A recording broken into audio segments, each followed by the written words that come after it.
হিন্দু চিকিৎসকে কৰিলে ভয়ংকৰ কাণ্ড এখন মাদ্ৰাছাত লুকুৱাই ৰাখিছিল এই হিন্দু চিকিৎসকগৰাকীয়ে বহু পৰিমাণৰ নকল নোট ভিডিঅ'টো ইমানে শ্বেয়াৰ কৰিব যাতে শিলাদিত্যৰ কাণত সোমাই ফাটি যায় পৰ্দাখন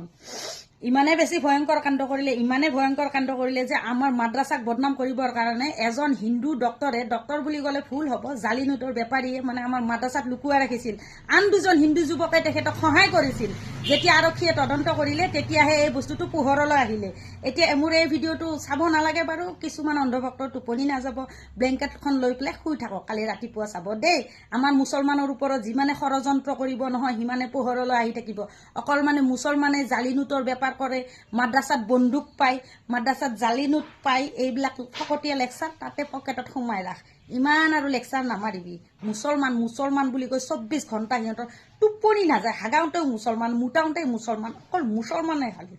এইটো আকৌ ফেক নিউজ বুলি নক'ব ইয়াৰ চেনেলটো চাই ল'ব বাই বাই